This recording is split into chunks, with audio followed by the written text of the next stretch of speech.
Oke, selamat pagi. Bertemu kembali dengan Ibu Dia Harumsasi dalam pelajaran ekonomi untuk kelas 12 SMA. Nah, menyambung materi pelajaran yang lalu mengenai perusahaan dagang, ini kita belajar mengenai syarat penyerahan barang ya. Kemarin syarat penyerahan barang ini adalah hal yang harus diperhatikan ketika seseorang ataupun perusahaan melakukan jual beli untuk kegiatan perusahaannya. Nah, syarat penyerahan barang itu digunakan untuk menentukan pihak mana yang akan menanggung beban pengiriman barang dari gudang penjual ke gudang pembeli. Kemarin sudah saya singgung mengenai beban pengiriman ini. Ya, kita sering mengenalnya dengan yang namanya ongkir sekarang ini ya. Dari yang sederhana kita lakukan jual beli, misalnya melalui online kita itu biasanya negosiasi atau melakukan diskusi dulu dengan pihak penjualnya, ongkirnya itu akan ditanggung siapa, dan biasanya memang sering-seringnya yang menanggung pembeli ya. Oke, mungkin kalian sudah sering untuk melakukan jual beli online seperti ini ya. Nah, oke, itu ladang latihan kalian. Nah, sekarang di sini ada yang namanya franko gudang pembeli. Artinya, barang yang diperjualbelikan akan menjadi hak milik pembeli pada saat barang tersebut sampai di gudang pembeli.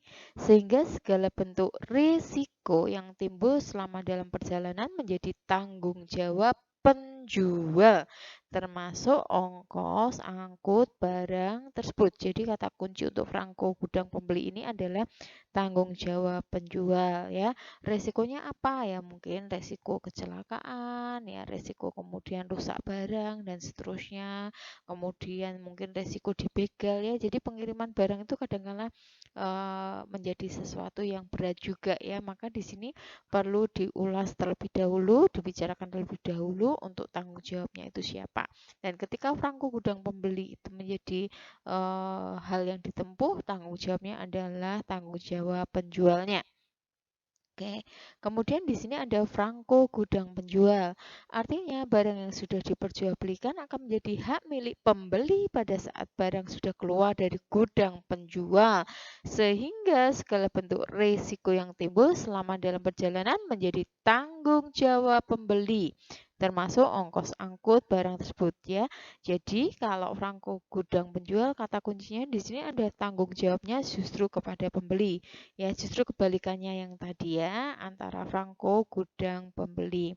Oke, jadi ini tolong diperhatikan sehingga kalian bisa membedakan antara franko gudang pembeli ataupun penjual. Jangan sampai terbalik. Oke, kemudian di sini ada fishing board shopping point atau FOB shipping point ya. Jadi berlaku untuk pengiriman barang yang menggunakan kapal laut ya. Kata kuncinya kapal laut ya, dari kata ship-nya itu jelas bahwa ini melakukan perjalanan pengiriman barang melalui kapal laut. Artinya barang yang diperjualbelikan menjadi hak milik pembeli pada saat barang sudah sampai di atas kapal di pelabuhan penjual, sehingga segala bentuk resiko yang timbul dalam perjalanan sampai di gudang pembeli menjadi tanggung jawab pembeli. Jadi ini kuncinya adalah untuk FOB shipping point ini tanggung jawab penuhnya adalah kepada pembeli. Ya, oke. Kemudian di sini ada FOB, Port Destination Point ya. Di sini berlaku untuk pengiriman barang yang menggunakan kapal laut ya, sama-sama menggunakan kapal laut. Artinya barang yang sudah diperjualbelikan menjadi hak milik pembeli saat barang tersebut sudah di atas kapal di pelabuhan pembeli, sehingga semua risiko yang timbul dalam perjalanan dari gudang penjual sampai ke atas kapal dalam perjalanan menjadi tanggungan penjual. Jadi kalau port destination ya, jadi kata kunci destination itu berarti tujuan ya, tujuan. Jadi sampai di tujuan itu justru menjadi tanggungan penjual. Adapun risiko yang terjadi selama ini di pelabuhan pembeli ke gudang pembeli menjadi tanggungan pembeli. Jadi ongkos angkut dari gudang penjual, ongkos bongkar muat, kontainer, ongkos kapal sepenuhnya menjadi tanggungan penjual ya. Jadi ini berbeda dengan yang namanya shipping point tadi. Ya, perhatikan ya, kalau shipping point tadi adalah tanggungan pembelinya, sedangkan kalau destination ini adalah tanggungan penjualnya ya. Tolong jangan terbalik juga. Oke, dan kemudian ini ada CIF ya. Jadi insurance and freight. Artinya di sini perjanjian jual beli disepakati bahwa penjual menanggung semua biaya angkut dan premi asuransi. Tolong perhatikan, ada premi asuransi. Jadi di sini ada assurance, jadi asuransinya selama barang dalam perjalanan. Kadang-kadang syarat ini dilengkapi dengan biaya komisi oleh penjual sehingga ditulis CIFIC, Cost Insurance and Freight Inclusive Commission. Jadi di sini ya terkait dengan penanggungan resiko ya. Tadi dalam barang sampai di tempat tujuan itu kan ada resiko-resikonya, maka di sini disertakan yang namanya perjanjian jual beli untuk menanggung biaya bahkan resiko barang dan resiko perjalanan menggunakan premi asuransi ya. Oke, itu perhatikan, jadi ada 5 hal. Nah, kemudian ada syarat pembayaran dan potongan harga. Kita kenal diskon itu ya. Ada potongan harga, kemudian ada yang potongan tunai atau kontan atau cash dan rabat ya. Kalau diskon itu kita kenal ya, misalnya 20%, 30%, 50%, bahkan di sebuah supermarket itu ada diskon 20% plus 70% ya, ngeri, masih ditambah voucher nanti ya, tujuannya supaya kita belanja terus sih itu sebenarnya ya kan. Tapi dengan ada diskon itu memang membuat orang tertarik untuk belanja dan melakukan pembelian ya kan. Kemudian ada potongan tunai ya atau kontan. Jadi kalau kita bayar cash kontan nanti dapat potongan loh, gimana kok kredit? Yo enggak ya.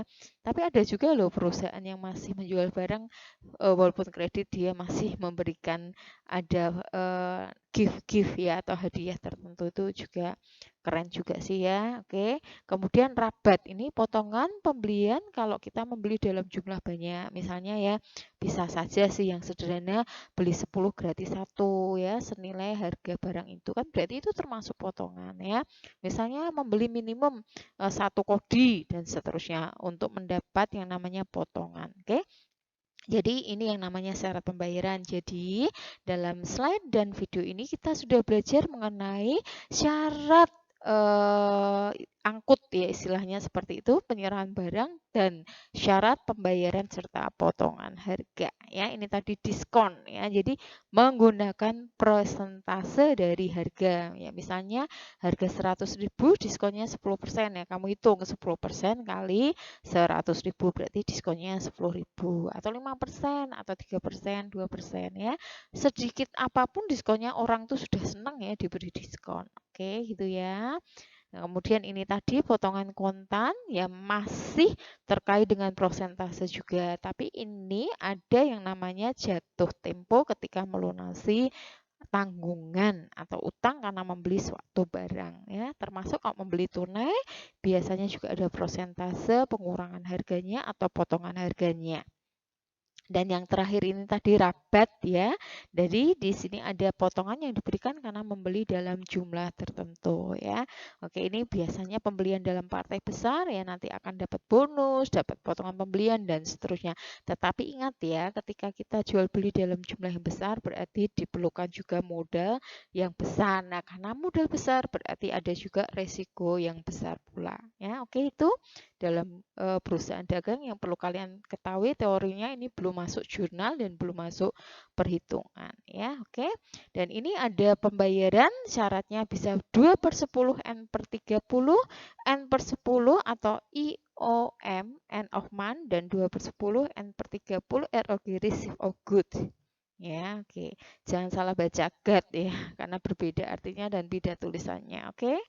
Nah, sekarang di sini ada tadi ya 2/10 N/30. Artinya pembeli mendapatkan potongan 2% dari harga faktur apabila membayar dalam jangka waktu tidak melebihi 10 hari setelah tanggal faktur. Tetapi batas pembayaran atau pelunasan 30%. Bu, kalau misalnya bayarnya lebih dari 10 hari ya sudah nggak dapat potongan 2% itu ya. Jadi 10 hari itu adalah batas waktunya, nggak boleh lebih. Ya, kemudian ini tadi end of month artinya ya tadi ada N/10 artinya ya dia akan membayar ya paling lambat 10 hari. Tapi kalau untuk EOM-nya end of month berarti itu adalah akhir bulan. Artinya kalau dia bayar dalam waktu 10 hari dia dapat diskon. Tapi kalau dia bayar lebih dari 10 hari nggak dapat diskon, tapi batas waktu pembayarannya adalah akhir bulan tanpa dapat potongan. Dan yang terakhir di sini adalah yang namanya ya sebentar tadi ada kita baca ini setelah end of month ya ini ada yang namanya eh, N/30 atau ROG ya. Artinya atau 2/10 N/30 ROG. Artinya ya sama, pembeli akan memperoleh potongan 2% ketika bayarnya kurang dari 10 hari ya. Tetapi untuk terakhir kalinya nanti adalah di sini ada 30/30. Artinya penghitungan atau pembayaran yang terakhir itu batas waktunya 30 hari. Nggak boleh lebih dari 30 hari dari ROG, receive of good ya. Receive itu penerimaan good barang. Jadi di sini ketika 2/10 N/30 ROG artinya ya ketika dia ingin memperoleh potongan 2% berarti dia harus bayar dalam jangka waktu 10 hari itu. Kalau lebih ya sudah tidak dapat ya kan. Tetapi dia masih punya toleransi waktu untuk bayar itu selambat-lambatnya 30 hari sudah lunas dari receive of good dari penerimaan barang. Oke, sepertinya sudah video yang ini adalah sekali lagi kita sudah membahas tentang ya sekali lagi ya saya putar balik di sini mengenai syarat penyerahan barang ya yang terkait barang itu dari gudang penjual sampai ke gudang pembeli ya beberapa ini nanti kalian baca lagi termasuk ketika syarat pengiriman di sini diikuti juga dengan syarat pembayaran diingat kembali ada diskon potongan tunai rabat dan seterusnya termasuk ketika potongan itu ada nilainya berapa prosentasenya ya ini beberapa contoh yang tadi sudah kita bahas atau saya bahaskan ya. Jadi berapa persen yang diterima dan berapa lambat barang itu harus dilunasi ya. Oke, jadi ini seperti ini teorinya dan ini sepertinya juga ada aplikasinya dalam kehidupan sehari-hari. Sepertinya itu, terima kasih, selamat belajar, terus membaca, rajin membaca supaya ilmumu juga bertambah bukan dari apa yang kalian terima dari guru saja, tetapi kalian bisa mengembangkan keilmuan dengan mandiri belajar. Semuanya adalah untuk kalian. Tetap semangat, tetap sehat, dan tetap jalani protokol kesehatan dengan baik. Dan biarlah meski di rumah saja tidak membuat kalian malas belajar atau menjadi generasi rebahan, tetapi kalian tetap bisa memperoleh manfaat dan hikmah dari belajar di rumah. Oke, terima kasih. Sampai jumpa di video pembelajaran yang selanjutnya.